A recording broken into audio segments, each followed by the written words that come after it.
اللہ کا حکم ہوا، جنت سے اتر جاؤ، تم آپس میں ایک دوسرے کے دشمن ہوگے اور تمہارے واسطے زمین میں رہنے کی جگہ ہے اور ایک وقت تک نفع حاصل کرنا ہے۔ تم وہیں زندگی بسر کرو گے اور وہیں مرو گے اور وہیں سے دوبارہ نکالے جاؤ گے۔ اور اس سے قبل ہم نے آدم سے ایک عہد لیا تھا مگر وہ بھول گئے اور ہم نے ان میں کوئی عزم نہیں پایا۔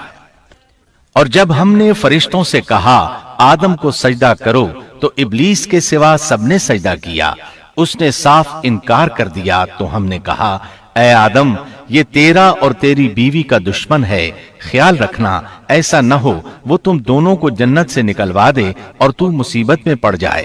یہاں تو تجھے یہ آرام ہے کہ نہ تو بھوکا ہوتا ہے اور نہ ننگا، اور نہ تو یہاں پیاسا ہوتا ہے اور نہ دھوپ سے تکلیف اٹھاتا ہے۔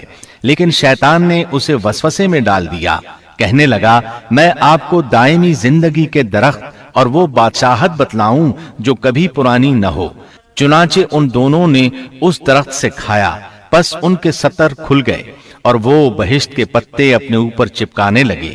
آدم نے اپنے رب کی نافرمانی کی، پس بہک گیا۔ پھر اس کے رب نے نوازا، اس کی طرف توجہ فرمائی اور اس کی رہنمائی کی۔ حکم ہوا تم دونوں یہاں سے اتر جاؤ، تم آپس میں ایک دوسرے کے دشمن ہو۔ اب تمہارے پاس جب کبھی میری طرف سے ہدایت پہنچے تو جو میری ہدایت کی پیروی کرے نہ تو وہ بہکے گا نہ تکلیف میں پڑے گا، ہاں جو میری یاد سے روگردانی کرے گا اس کی زندگی تنگی میں رہے گی اور بروز قیامت ہم اسے اندھا کر کے اٹھائیں گے۔ آدم علیہ السلام زمین پر اترے اور اپنے رب سے توبہ کے کلمات سیکھ لیے۔ وہ کلمات یہ ہیں: ربنا ظلمنا انفسنا وان لم تغفر لنا وترحمنا لنكونن من الخاسرین۔ اے ہمارے رب، ہم نے اپنا نقصان کیا اور اگر تو نے ہم پر مغفرت و رحمت نہ فرمائی تو ہم خسارہ اٹھانے والوں میں سے ہو جائیں گے۔ آدم علیہ السلام زمین پر اترے اور ان کے ساتھ حوا علیہ السلام بھی اتری اور ان کے ساتھ ہی ابلیس کو بھی اتارا گیا۔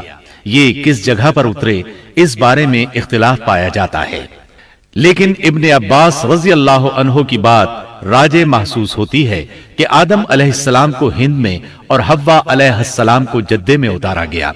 جب آدم علیہ السلام اتر آئے تو حوا علیہ السلام کی تلاش شروع کر دی، زمین میں ان کی تلاش میں سرگرداں ہوئے۔ آخر کار میدان عرفات میں دونوں کی ملاقات ہو گئی۔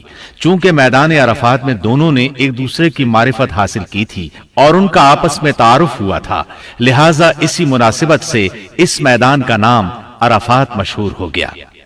پھر اللہ تعالیٰ نے زمین کے اندر انسانوں کو پھیلانا شروع کیا اور زمین کو مردوں اور عورتوں سے آباد کر دیا۔ امام طبری رحمت اللہ علیہ بیان کرتے ہیں کہ حوا علیہ السلام نے آدم علیہ السلام کے لیے 20 ولادتوں میں 40 بچوں کو جنم دیا۔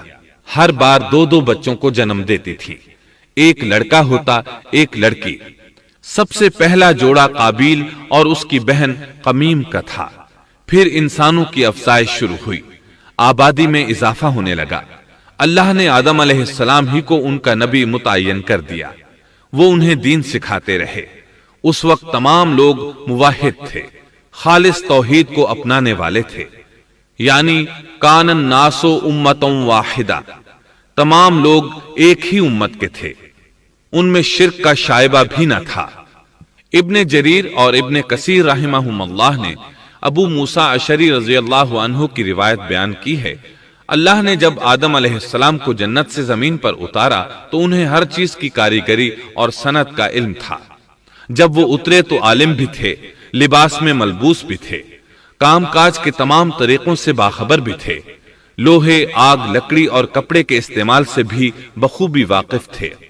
ہمارے برعکس وہ ان کاموں کو اپنی ابتدا ہی سے جان چکے تھے، کیونکہ ہم سب لوگوں کا حال یہ ہے کہ جب تک سکھایا نہ جائے ہمیں کچھ نہیں آتا۔ آج کے دور میں بعض افریقی قبائل کے افراد وحشیانہ اور غیر مہذب زندگی گزارتے ہیں۔ علماء کا کہنا ہے کہ یہ لوگ زمین پر رہنے والوں میں سے گمراہ ترین انسان ہیں۔ انہوں نے